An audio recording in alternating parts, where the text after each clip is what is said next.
এই ফিচকিরিটা কিন্তু কেনা হয়েছে এই বছরে পাপুর জন্য, বেশ সুন্দর ফিচকিরি, খুব ভালো। আর আমি ওকে বলেছি নেক্সট ইয়ারে এই ফিচকিরিটা দিয়েই চালাতে হবে, কারণ এই ফিচকিরিটা এখনও ভালোই আছে। আর তোমরা কারা কারা এরকম করো বলো তো, বছর বছর ফিচকিরি কেনো? একদম সেটা কিন্তু করবে না। দেখো সব সময় যদি ভালো থাকে জিনিসগুলো একটু গুছিয়ে রেখে দেবো, গুছিয়ে সুন্দর করে রাখলে তো থাকবে না। ওই দেখো বেলুন নিয়ে খেলছে, বেলুন নিয়ে খেলছে আর বেলুনগুলোকেও নষ্ট করছে, ঠিক আছে। আর আমি হোলির বেলুন আমি একদম কিনি না, আমি একটু বড় বড় বেলুনই কিনি, কারণ হোলির ওই পুচকে পুচকে বেলুনগুলো আমার পোষায় না বাপু। ওয়াটার বেলুনসটা কোথায় নেই? আমি তো এই বেলুনে সবসময় খেলি। হ্যাঁ, ওয়াটার বেলুনস নিয়ে তো খেলা উচিত না, তাই না? আর ওয়াটার বেলুনস গুলো দিয়ে বাচ্চাগুলো যে খেলে, ওই রং কি বিচ্ছিরি রং, সেগুলো লোকের গায়ে ছুঁড়ে ছুঁড়ে মারছে, ওটা ঠিক ভালো না। তার থেকে এই ফিচকিরি,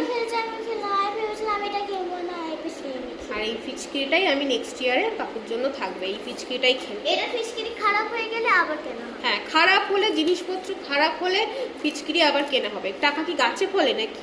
যখন চুপ করে পুড়লাম নিলাম আর টাকা চলে আসলো, সেই জন্য সবসময় আমরা এটাই করব যে জিনিসপত্র যত্ন করে রাখবো। আর যখন পরের বছর আবার হোলি আসবে, এটাকে আবার সুন্দর করে বের করবো। এই যে আবিরটা আমি রেখে দিচ্ছি, এটা জানো এটা আগের বছরের আবির, সিরিয়াসলি আগের বছরের আবির। দেখো এগুলো মানে শেষ হয়নি, তো আমি তো কি করবো, এটা রবার দিয়ে আটকে রেখেছিলাম, তো এই বছরও হয়ে গিয়েও বেঁচে গেছে। তো আমি এই বছরে আমি একটাই প্যাকেট, আমি শুধু মানে আবির কিনি ভগবানের জন্য রং কিনি, তাও আবার একটা রং আবার একটা বাচ্চা নিয়ে চলে গেছে। তো যাই হোক, তো ওইগুলো আমি রেখে দিই মানে যত্ন করে, আবার নেক্সট ইয়ারে সেইগুলো মানে লোকজনকে, হোলি চলে গেছে, এটা কি অ্যাডভান্স, মানে আবার আসছে বছর আবার হবে হোলি deleting video. Like, share, subscribe. সবাইকে হর হর মহাদেব, হর হর মহাদেব।